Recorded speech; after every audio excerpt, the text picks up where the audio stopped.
Good evening. It's Tuesday, the 8th of December, 2020. Diane Hand bringing you Book for the Day, Human Crossings, 9 stories about refugees. And I've been reading to you from the story that I wrote for this book, Rubina's story, from riches to rags to riches. And we got to the part in the story where the family was on a boat ride and Rubina put both hands on top of my head to make sure it doesn't blow away. Almost every day I swim in the camp pool and play games with other children on the campsite. Sometimes we all go swimming and Mother would read a book or sit playing with Sammy. She was walking faster and further each day, having organised an exercise schedule for herself. Often I would accompany her on these walks around the campsite and we would talk. Occasionally, Father would drive us a little way along the coast just to look at the scenery. Not so very different from home. Mother would mostly take this opportunity to have a nap. The only meal we cook is breakfast, and we all help with this, even little Rosarita, still clutching her stuffed dog.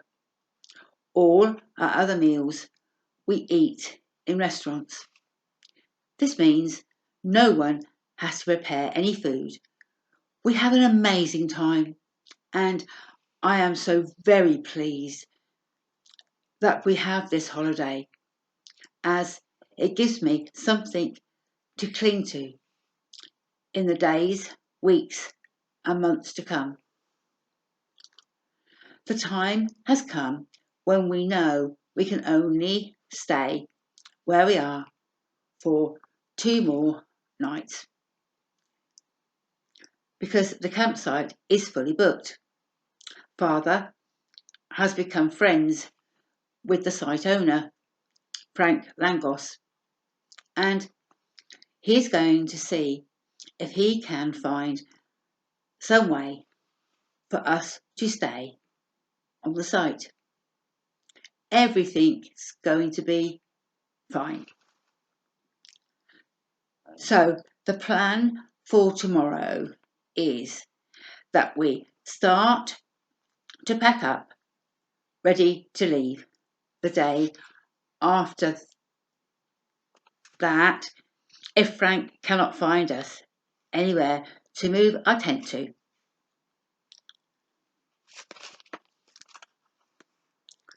Father says, let's go and eat now and stop thinking about tomorrow. I remember the delicious chocolate gâteau with fresh cream and ice cream along with the melted chocolate. Back at the campsite, we get ready for bed. I give Mother and Father a hug, plant a kiss on Sammy's head, and go into my part of the tent. Rosarita and Saeed are already fast asleep. I hear Mother say, I should not have eaten all that cake. Delicious though it was, it's given me a little indigestion. Father replies, would you like me to get you anything? I'll be fine. I will just feed Sammy and then go to sleep. Thank you, Nazar, for this lovely holiday. I'm sure it has helped the children to accept going to England.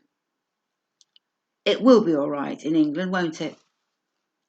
Of course it will. Good night, dear. The next day is a beautiful sunny morning.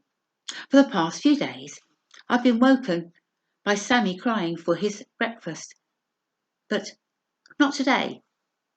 I pull back the flap of the tent that separates my room and my parents'. I look into their room and Mother is laying on her side. She looks strange. I try to wake her, but she doesn't respond, so I call Father. When he sees her, he pushes me out of the way, saying, "Quick, go and get help." Father pulls back Mother's sleeping bag, lifts the baby Sammy up and puts him in his crib. Then he turns Mother onto her back and starts to push on her chest and blow into her mouth. I run from the tent screaming, "Help, help!" I run along the gravelled path barefoot and do not feel anything. "Please, please help! My mother is sick." Other campers come to help. One is a nurse and she tries to revive Sammy while a man helps my father. In a little while, an ambulance arrives and my mother is put onto a trolley while Sammy is wrapped in a shawl. Father gets into the ambulance and Frank tells him not to worry, he'll take care of us. Just give us a call and let us know what is happening. The three of us just stand still as the doors of the ambulance are slammed shut and speed off the campsite. Frank says, "Well, that was a bit of a shock. Our hospital is so good and not so far away. Come on, let's get you some breakfast." I'm not feeling hungry, but I do try to eat some toast. Rosarita sits clutching her dog and asks, "When will Father and Mother be back?" Frank says, "As soon as they can. Your father is going to call me with any news. Why don't you go for a walk with Martine? I know you could help her clean out the horses. I know you love horses. I will let you know what's happening as soon as I hear from your father." And that's where we're going to leave the story for tonight. If you'd like to find out more about our book, Human Crossings, it's found on Amazon, and you can read some more about it on our Facebook page. So till tomorrow, Dying Hands. Thank you.